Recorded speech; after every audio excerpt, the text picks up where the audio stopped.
महायुतीचं मुंबईतल्या जागा वाटपाचं अंतिम टप्प्यात आलेलं आहे आणि पुढचे 2 दिवसांमध्ये मुंबईच्या जागा वाटपावर शिक्कामोर्तब होणार असल्याचं कळतंय।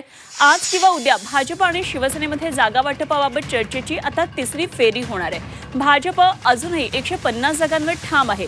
तिढा न सुटलेल्या जागांचा निर्णय मुख्यमंत्री देवेंद्र फडणवीस आणि उपमुख्यमंत्री एकनाथ शिंदेंच्या बैठकीमध्ये होणार असल्याची सूत्रांकडून माहिती कळतेय।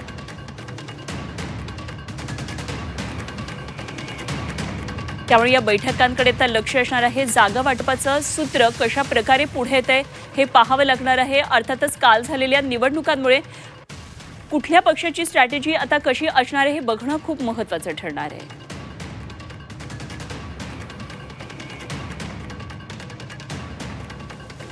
तर या संदर्भात आणखी सविस्तर चर्चा करूया, माहिती जाणून घेऊया। आमचे प्रतिनिधी ओम देशमुख सध्या या सर्व घडामोडींवर लक्ष ठेवून थेट जातोय ओमकडे। ओम, सगळ्यात महत्त्वाचं कालचे निकाल हे महायुतीसाठी अत्यंत महत्त्वाचे आहेत। अंतर्गत सुद्धा घटक पक्षांना त्यांना अत्यंत महत्त्वाचे, त्याचं कारण म्हणजे त्यांची बार्गेनिंग पॉवर आता प्रत्येक ठिकाणी वेगवेगळ्या पक्षांची वाढलेली पाहायला मिळते। त्यामुळे कशा प्रकारची समीकरणं आता जुळून येऊ शकतात, काय या संदर्भातले नेमके तपशील आहेत?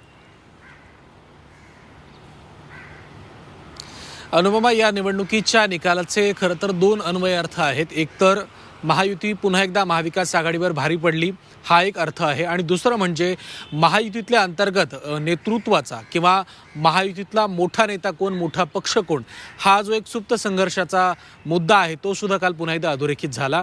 भाजपनं 130 जागांवरती आपला विजय प्राप्त केला, नगराध्यक्ष निवडून आणले, तर त्याला लागूनच एकनाथ शिंदेंनी सुद्धा जवळपास 50हून अधिक ठिकाणी आपले नगराध्यक्ष निवडून आणण्यात यश मिळवले। अजित पवारांना देखील भरपूर यश मिळाल्याचं पाहायला मिळतं। परंतु खरी लढाई जी आहे ती आहे भाजप आणि शिवसेनेतली।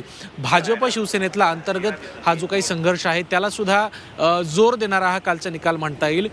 शिंदेंकडनं जी लढाई या निवडणुकीत लढण्यात आली आणि 50हून अधिक ठिकाणी त्यांना विजय प्राप्त झाला, यामुळे कुठेतरी शिंदेंची सुद्धा बार्गेनिंग पॉवर महायुतीमध्ये वाढू शकते आणि याचा कुठेतरी परिणाम, याची झलक महापालिका निवडणुकीतल्या जागा वाटपामध्ये सुद्धा आपल्याला पाहायला मिळू शकते असं दिसतंय। अजित पवार सुद्धा काही ठिकाणी यश मिळवण्यामध्ये यशस्वी झालेले आहेत। 30 ते 40 ठिकाणी त्यांचे सुद्धा नगराध्यक्ष निवडून आलेले आहेत। परंतु जर आपण पाहायला गेलं तर काल भाजपकडनं सेलिब्रेशन करण्यात आलं, शिवसेनेकडनं एक इंटरेस्टिंग विधान करण्यात आलं। उदय सामंतांनी पत्रकार परिषद घेतली आणि त्यावेळेला त्यांनी असं म्हटलं की एकनाथ शिंदे हे मर्यादित नेते असल्याचं अनेकांकडनं बोललं जात होतं, परंतु आजच्या निकालानं, ग्रामीण भागातल्या निकालातून एकनाथ शिंदे हे सर्वमान्य नेते आहेत या संदर्भातला स्पष्टोक्ती झालेली आहे। याबद्दल जनतेनं शिक्कामोर्तब केलंय। त्यामुळे महायुतीत सुद्धा अंतर्गत पातळीवरती हे सगळं सुरू झालेलं आहे। दुसऱ्या बाजूला जो मुद्दा तुम्ही आता उपस्थित केला की ठाणे जिल्ह्यामध्ये महायुती करण्याचा निर्णय पक्षश्रेष्ठींच्या आदेशानं भाजपनं केला खरा, परंतु अंबरनाथ, बदलापूर आणि इतर स्थानिक पातळीवरच्या निवडणुकीत भाजपनं जे यश मिळवलं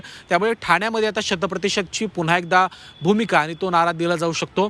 यापूर्वी काही पदाधिकाऱ्यांनी राजीनामे देत शिवसेनेसोबत युती मान्य नसल्याचं म्हटलं होतं। त्यामुळे या सगळ्या घडामोडींच्या पार्श्वभूमीवरती शिंदेंच्या ठाण्यात भाजप सरशी करताना पाहायला मिळतोय। तर महायुतीमध्ये राज्य पातळीवर नेत्यांमधला अंतर्गत सत्ता संघर्ष आहे, जो नेतृत्वाचा संघर्ष आहे, तो सुद्धा आता अधिक बळावू शकतो आणि सगळ्यात महत्त्वाचं म्हणजे बार्गेनिंग पॉवर वाढण्यामध्ये सुद्धा कालच्या निकालामुळे खूप मोठ्या प्रमाणात मदत होणार। त्यामुळे महायुतीतला अंतर्गत वादळ आणि अंतर्गत संघर्ष कुठपर्यंत जाऊन पोहोचतोय पाहणं महत्त्वाचं आहे। अगदी। आणि ओम, दुसरी महत्त्वाची गोष्ट म्हणजे जरी निवडणुकीच्या आधीच वबळाचे संकेत दिले, वेगवेगळे लढले गेले, मैत्रीत जरी कुस्ती जरी दिसत असली तरी जिंकल्यानंतर मात्र एकत्रित येण्याचा एक वेगळा फॉर्म्युला खरं तर काल पुढे आल्याचं आपल्याला पाहायला मिळतंय।